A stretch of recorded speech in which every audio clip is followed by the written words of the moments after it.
This video shows the basics of building quizzes in D2L's Quizzes tool. Here, we'll build a short quiz and set it so that it opens to students for a brief window of time.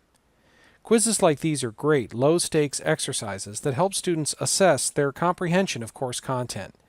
Moreover, the procedures you see here are the basis for higher-stakes quizzes as well as bigger online exams.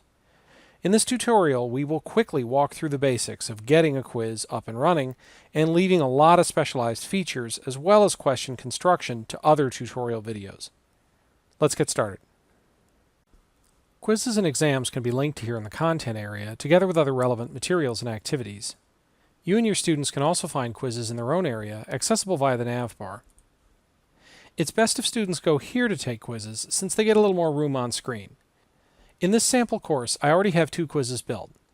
The second reading quiz here is available to my students during a single week of the course, as indicated by the availability dates. Outside the window set by these dates, the quiz title and perhaps a description are visible to students, but they cannot enter the quiz, they can't see its questions, and they can't take the quiz. The first quiz has no availability dates installed, and if that were all that appeared here, it would mean that it was available to my students so long as the course was open to them. But it is in an inactive state, which means it is invisible to my students altogether. So now I'm going to create a quiz. I'll run through some basic features for it.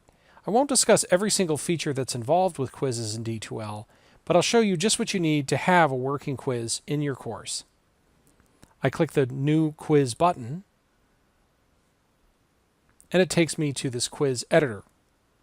I'll give my quiz a name.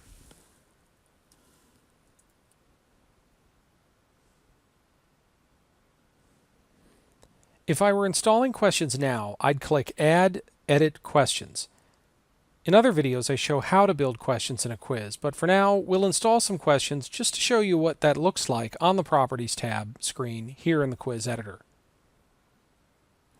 So now I'll scroll up and click the next tab, Restrictions. Here, I govern how and when the quiz is visible to students. The Status drop-down menu gives me just 2 options. Inactive means the quiz is not visible at all to students in D2L. Active means that at least the title of the quiz is visible to them, but they cannot necessarily take the quiz if I have availability restrictions attached to the quiz. I'll choose Active. Next, I'll choose the availability dates, which determine the time frame during which a student can enter and complete the quiz. I'll add a start date,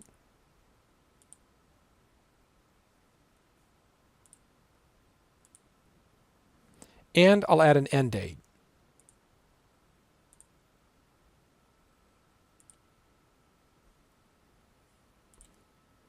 If I left these unchecked, this would mean the quiz was available to my students anytime the course is open to them all semester.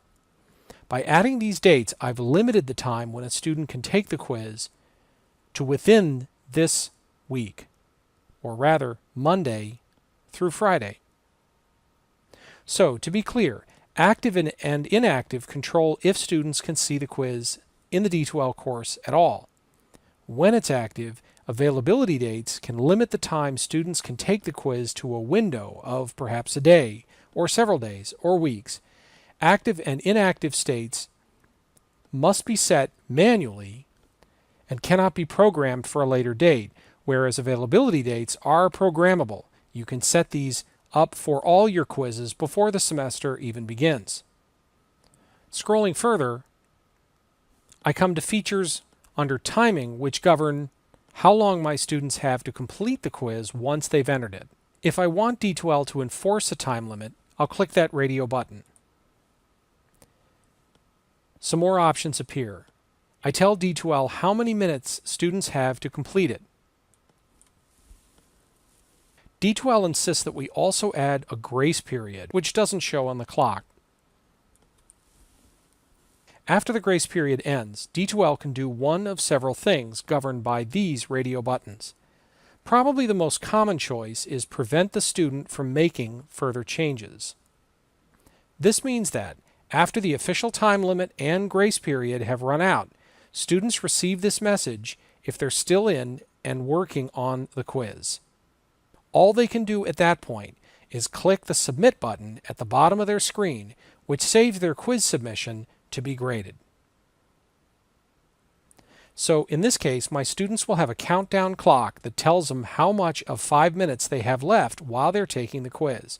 After that clock stops, they'll have an additional minute, but D2L doesn't advertise that to them. Finally, after that grace period is over, they'll be told all they can do is submit what they've completed by that time. Next, I'll go to the Assessments tab. Now, if I wanted to hitch this quiz to a grade item so it would automatically send student grades onto my gradebook, I could do that here. I'll cover that in another video. For now, I'll just scroll to the bottom to see where it says Attempts. For small quizzes that are really reading comprehension exercises, you might wish to give students multiple chances to take the quiz. Here, I'll give my students 2 attempts. If you have the quiz auto-graded by D2L, tell D2L how you want the grade calculated over multiple attempts. In this case, I want D2L to simply stick with the default and take the highest of the 2 attempt scores. I click Save and Close, and this quiz is ready to go. See our other videos to learn about other quiz features, such as question creation or submission views.